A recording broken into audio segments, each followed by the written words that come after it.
Assalamualaikum warahmatullahi wabarakatuh. Silakan duduk. Terima kasih Ananda, siapa namanya terusnya? Diana itu yang telah tergabung pula dalam kirab remaja tahun 94. Ya, saya kira melihat kirab remaja memang maksudnya untuk menggembleng para remaja menjadi kader-kader bangsa.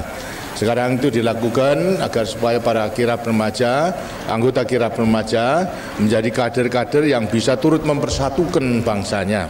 Daripada tiap-tiap provinsi kalau tidak salah ditunjuk 28 orang. Kemudian satu dikirim ke seluruh provinsi untuk mengikuti keadaan selama kirab remaja. Yang satu menjadi tuan rumah. Kemudian setelah selesai kembali. Apa itu artinya? Artinya ada tiap provinsi mempunyai mata telinga untuk mengetahui seluruh wilayah Indonesia daripada masing-masing orang ini.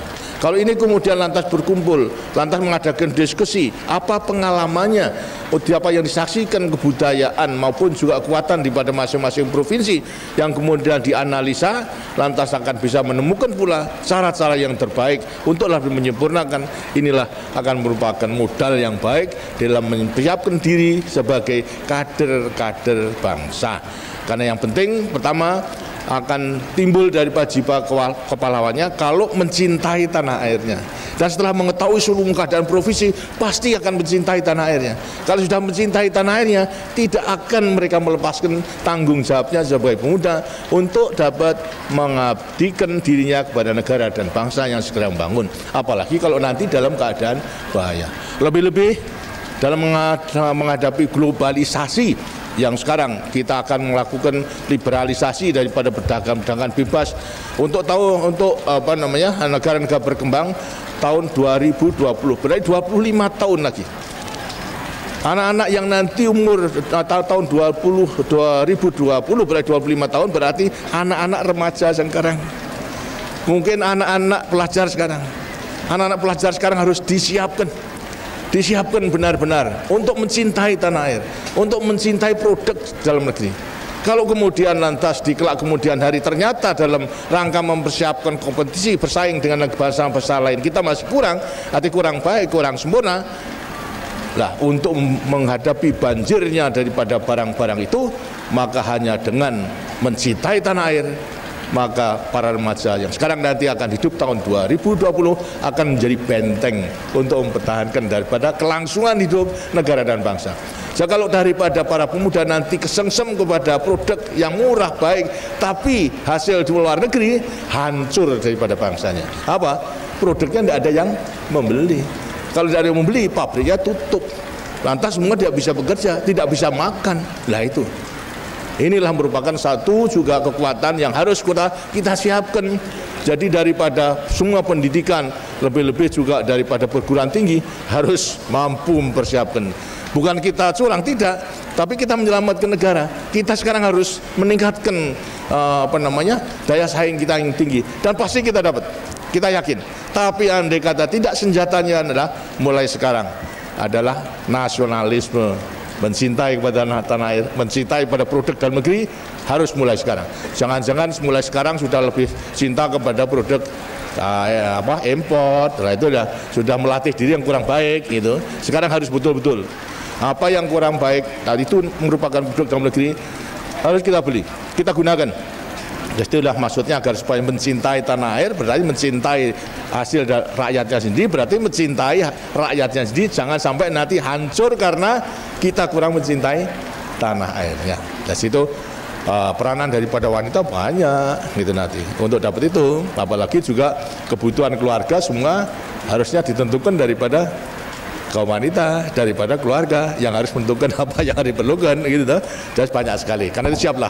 Jadi bekal untuk sekarang melewati kirab remaja itu sudah merupakan satu usaha yang baik, dan usahakan dan diterima. Sekarang merupakan tim dari tiap-tiap provinsi untuk terus-menerus mengikuti diskusi daripada perkembangan di pegadaian daerah. Mengerti, Diana? Nah, terima kasih. Dan sekarang nanti dari panas, mari silakan. Kan B. Assalamualaikum warahmatullahi wabarakatuh.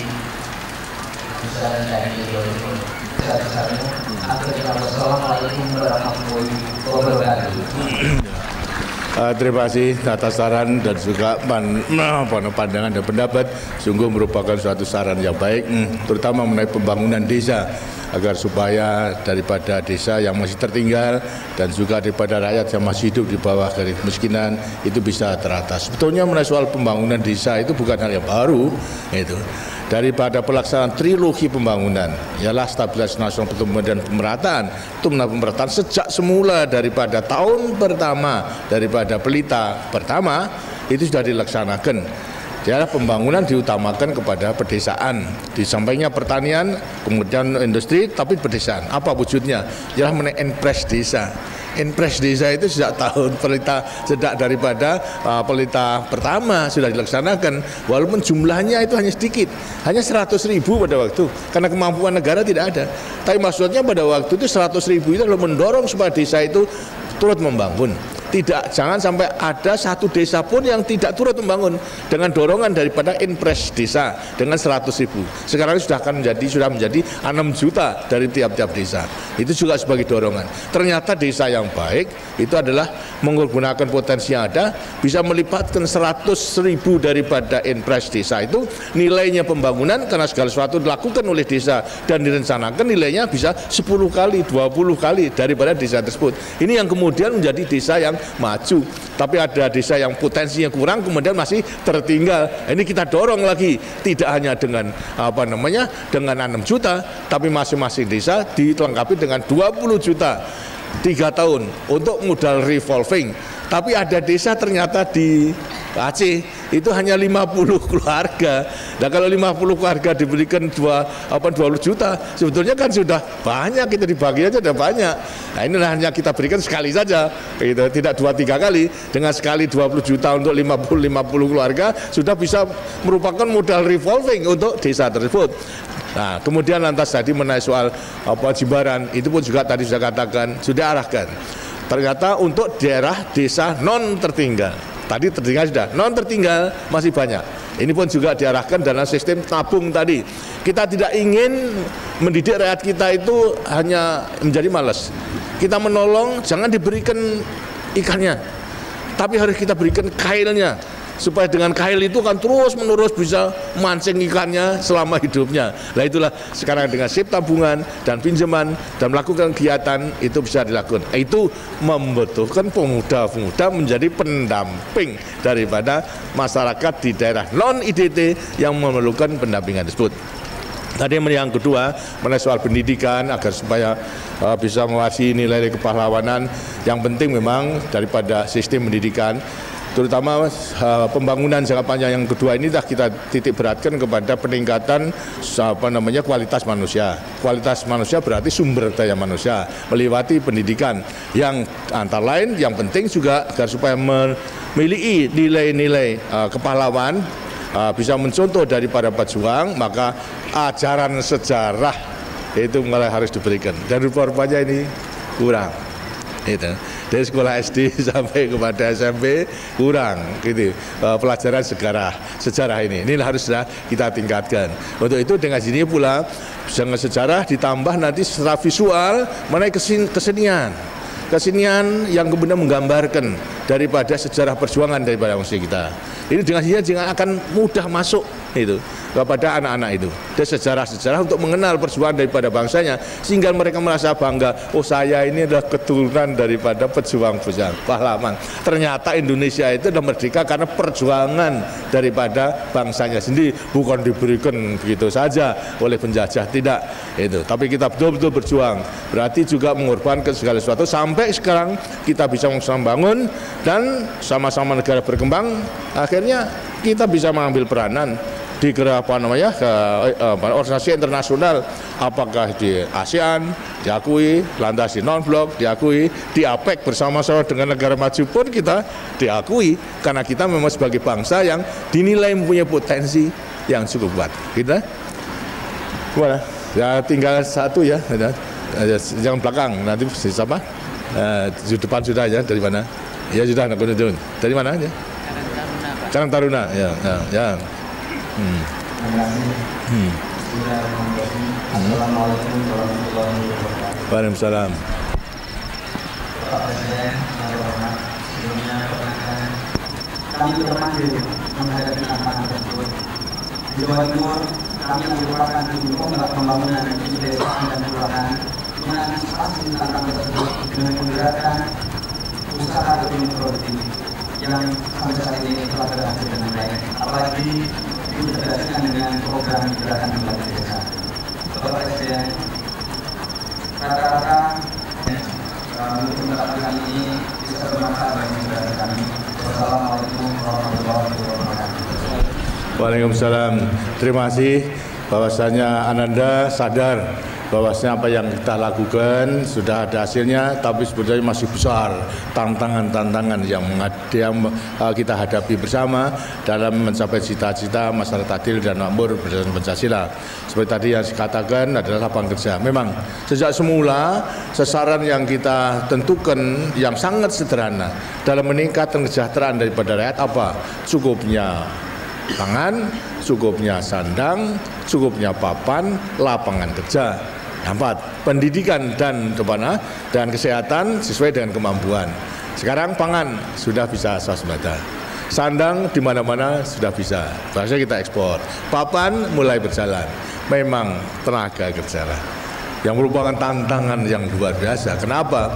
Tiap tahun bukan kurang daripada tenaga kerja, tapi tiap tahun tambah tenaga kerjanya itu tidak sedikit tambahnya 2,5 juta tiap tahun. Sedangkan lapangan kerja dengan sini harus kita siapkan sama. Karena itulah ini hendaknya merupakan satu tantangan pula daripada para pemuda. Jangan hanya menunggu pekerjaan, jangan cari pekerjaan. Sekarang harus meng-create, menciptakan lapangan kerja untuk dirinya sendiri maupun juga untuk teman-temannya. Jadi jangan kemudian hanya ingin menjadi pegawai negeri, ingin menjadi tentara, ingin menjadi pekerja, tapi coba sekarang dalam rangka wirausaha menciptakan lapangan kerja sedemikian rupa sehingga ada penghasilan, kalau dapat juga untuk penghasilan teman-temannya para pemuda. Nah, ini yang merupakan satu tantangan yang memang katakan tadi tidak mudah, tapi harus kita lakukan. Gitu. Kalau jangan kita lantas sekarang dijiwai semangat kepahlawanan. Tidak boleh pantang mundur, tidak boleh menyerah, harus berusaha. Dan kalau bisa, kalau usaha betul bisa. Apalagi tekad bahasanya para pemuda tidak mau di kota, masuk ke desa. Di desa masih banyak daripada usaha-usaha yang harus dilakukan. Umpamanya sekarang ini adalah misalnya ada agroekonomi, agroindustri. Ya, sekarang ini daripada rakyat tani kita itu adalah hanya menghasilkan saja, kemudian dijual. Tapi negara-negara lain tidak hanya demikian, sudah menghasilkan kemudian diproses sampai dipak saja, kemudian nanti dijual. Nilai tambahnya tinggi. Ada pekerjaan tambahan untuk mengepak itu, untuk mengadakan pemilihan yang baik, mana tidak, dan juga untuk pengepakan, transport dan sebagainya tambah itu. Nah, jangan seperti yang sekarang itu adalah pungut jual, tapi pungut kemas jual. Nanti dipungut dulu, kemas dulu.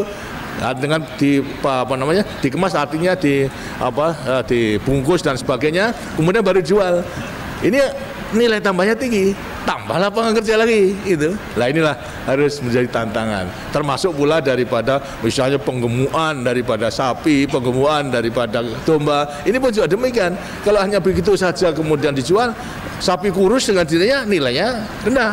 Tapi coba tahan 4 bulan diberi makan yang baik.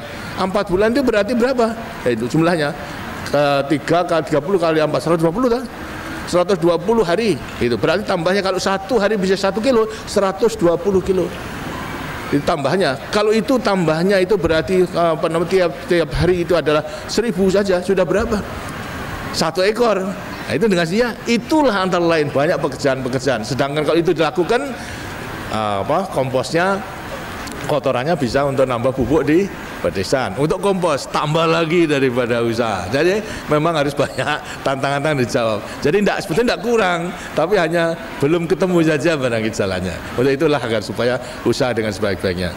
Saudara-saudara sekalian, Maaf ya, itu artinya waktunya tidak ada. Saya kira sama-sama kita mengerti, dan saya percaya bahwa anak-anak semua para remaja itu tidak akan ketinggalan dalam mencontohi daripada teladan yang telah diberikan oleh pendahulu-pendahulunya sebagai pejuang.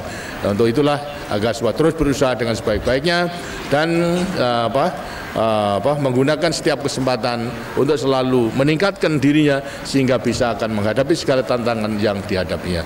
Akhirnya saya sampaikan selamat bekerja dan selamat berjuang dalam mengisi kemerdekaan ini semakin kuat sehingga kita akan mencapai cita-cita kita. Terima kasih. Wassalamualaikum warahmatullahi wabarakatuh.